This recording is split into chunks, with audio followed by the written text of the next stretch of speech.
Daddy do? Fish. Daddy did catch a fish. Yay! That's a beauty! Ethan got a lobster. What? Great job, guys! Well, I need you to help me figure out what to do with this fish. Okay, I'll help you clean it.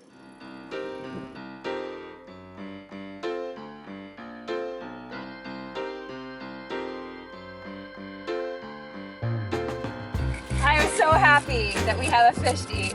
This is awesome. It's huge. I mean, look at this guy. What is that, like 8 pounds, 10 pounds? I was gonna say at least 15, but that's probably just because I'm weak. Yeah, I don't have a scale, so no way to verify. It was at least 30 pounds. I don't know about that. So I'm gonna scale it, and then I'm gonna fillet it, and this should be enough to, I think, easily feed 4 adults and a child. So I think we should invite Ethan and Amber over for dinner and drinks tonight. Okay. All right.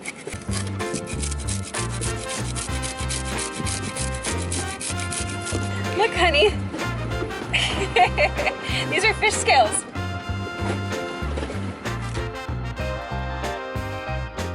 Ethan and Amber on sailing vessel Asgard are our good friends and often buddy boat who we had met in Marathon, and they are now about to head south to make it to Grenada for hurricane season. Hi! How's it going? End of an era. I know. It's pretty sad, actually. You guys are continuing on an adventure.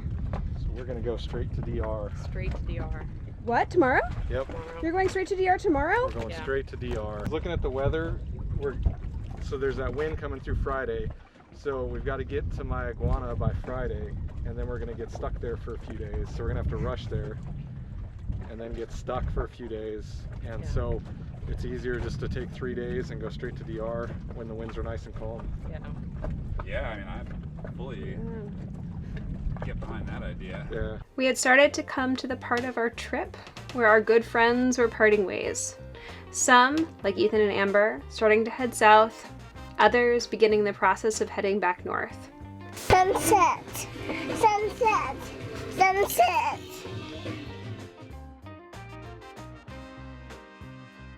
For us, we were still staying put. So, it was time to get to work on a big project that was the reason we had been stationary for too many weeks. So this would be easier if I had it in my hands, but we've got a Brunton's auto prop, and it's a self-pitching propeller. It's a 3-bladed prop, 21 inches in diameter, and each of the 3 blades spins independently, and depending on the load, those blades will change their pitch to either pitch up or pitch down depending on the load. We'd been feeling a funny vibration, and Will suspected that maybe one of the propeller blades had developed a bit of play. So he dove down, and sure enough, one of the blades, when he jiggled it underwater, in fact, was moving kind of an alarming amount.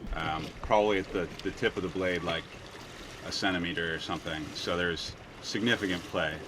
We suspect this probably happened when we accidentally hit one of the numerous crab pots that dot your way as you sail from Gulf Coast of Florida down to the Florida Keys, and was something that we knew we had to fix or replace. While these propellers are great and give you a pretty incredible boost, especially while motor sailing, the danger is that blades can, they can fall off, which then is a pretty substantial problem if that happens to you while you're underway. So we had to get the auto prop off because there's no way to service that in the water, and we need to swap our fixed, like, standard propeller on there, and that's just a prop that came with the boat, found it in the bilge. So we had to find either somewhere to haul out, which we couldn't because we were in the Exumas, or someone that could help dive on the boat with a big prop puller that could get around this auto prop and pull it off. So we found this great guy, Roston, from Valiant Salvage, who was willing to help out. And he had a massive looking prop puller that he had just used like a couple days prior to pull his own props. He goes down and finds that he can't actually get the legs of the puller around the hub of this fairly unusual and quite enormous auto prop assembly. So then, okay, like what's our next step? How do we source a puller on Great Exuma? And Roston's calling around trying to find people that might have something that could work. I'm calling everybody on the cruiser's net to see if anybody's got either a very large puller or the Brunton's auto prop specialized puller, and nobody does. So this all ended up basically pausing the project for 2 weeks while I called around in the US and finally was able to get Dr. Rod Sampson, who runs King Propulsion in Virginia. He's an auto prop dealer, really nice guy. I'd met him in Annapolis. He understood the problem we were having, understood the urgency of it, and he didn't have any of the pullers available on the shelf and would have had to have been shipped from England. It's going to be a mess. So he took one out of his own toolbox and mailed it down overnight to us, which was pretty amazing, and said, we'll worry about either getting it back to me or paying me later. So it was really cool that he did that for us. And yeah, then a very short time later, this thing worked its way through customs and we were able to get our hands on this simple but highly effective little auto prop puller, which is just a disc that screws onto the anode screws and then has a center bolt that presses the whole prop off the shaft. And then Roston went down with that puller, and I think like 5 minutes later the prop popped off. I'm like, how heavy could it be? And I split it off the top and I started going straight to the bottom. Yeah, I bet. Man, this thing's enormous. Well, that worked. Yeah. Did it come off pretty easy? Yeah. The other problem was that while we had a way to pull the prop off, we didn't have a nut for our fixed prop. And the problem there is the auto prop uses a very specialized, unsurprisingly a specialized nut that goes inside the hub of the propeller. It's not sitting on the outside like most nuts are on a traditional propeller assembly.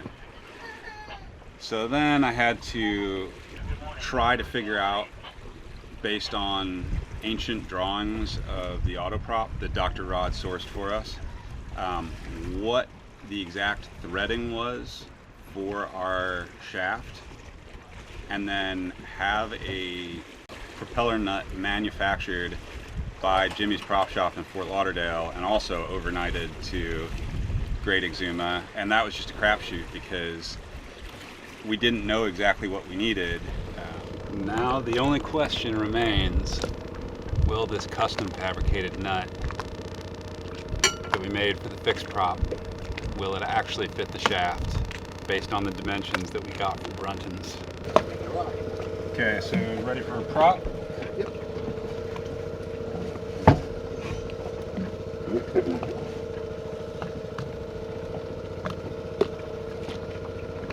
But anyway, it all worked out. We were able to swap the fixed prop on. We lost a knot under motor and probably a knot and a half while motor sailing, but at least we can safely move around. And this summer, once we're back in the States and I've got parts easily available, I'll rebuild this auto prop and get it back on the boat. So that should be absolutely rock solid on its axis. Shouldn't have any play at all. Curious to get this off and see what's going on there.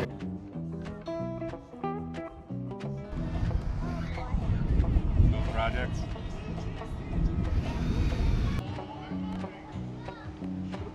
Brought a little bag for trash. That would have been smart.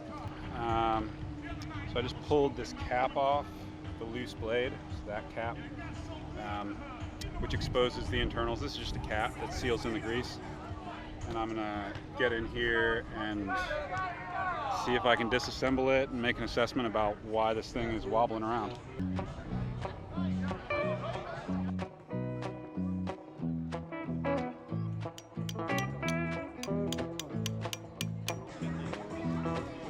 Interesting that one was black and one was yellow. Because that one's compromised. I could have just tightened this down and prevented it from wiggling, but it was really grindy, so I disassembled it to see what was going on. It's missing ball bearings. All of them have seawater intrusion into the systems. It's just a mess. Needs a full rebuild at a minimum. I've completely disassembled the auto prop. All 3 blades are off, and all the components of each blade are out. And I'm just trying to clean it up a little bit and see what we're working with. I think probably all of these components, basically every item that's not the hub or the blade itself, is going to need to be replaced. There was water intrusion in all of them. I mean, the problem blade was by far the most egregious, and it had black grease instead of this tan grease, and it had just clearly been serviced separately for some reason. So presumably there had been some kind of problem in the past that was not rectified correctly. It's too critical of an item to just say good enough. So if we're ever putting this thing back on the boat, I want it to be in tip-top, basically brand new condition. These bearings are the main bearings that the propellers ride on, and so this one is in really good shape, but you can take a look at the ones from the bad prop and see the difference. You can also see that all the bearings should be housed inside of this, I don't know, maybe that's a race, I'm not exactly sure what that's called, but it's broken and fallen apart and all the bearings were just sitting loose.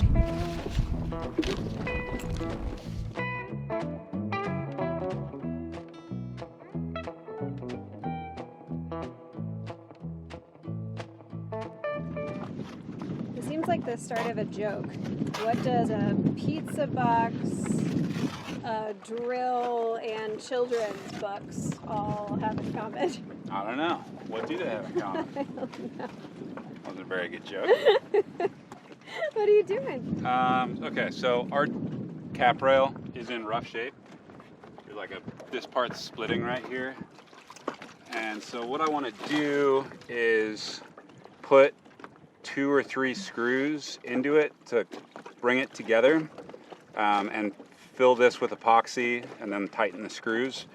The challenge, because it's not very thick, the challenge is how do I drill the holes for the screws without either tilting it up and penetrating out the top or down, but just making sure that we've got like a perfectly level pilot hole for the screws. And so I'm stacking up children's books until I get to the perfect height and shimming it with an old pizza box to get it to the perfect angle. So Very precise here. yeah, it's gonna work out great. So in a minute you can get some video of the jig that I build, and then I'm gonna slide the books like that. See that? Slippery motion.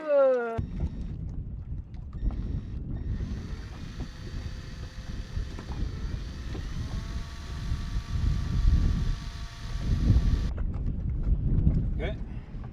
Pretty good. That seemed to work all right. All right, what are you very carefully doing now? Injecting epoxy into the crack, and as soon as the crack is filled with epoxy, I'll clamp it and then tighten the screws.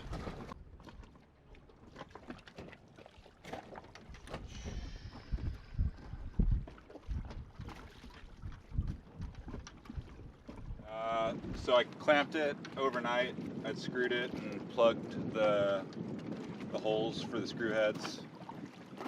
It's pretty solid. Like, obviously some epoxy is dripped out underneath the paint, but hopefully that'll just sand off. Either way, it's better than it was.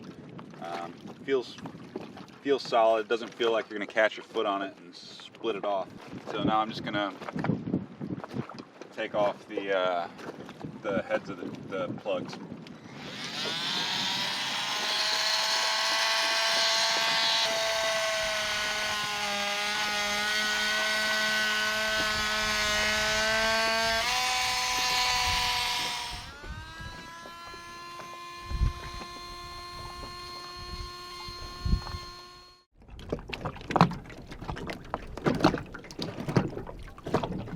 months since we did the repair, and it's holding up nicely.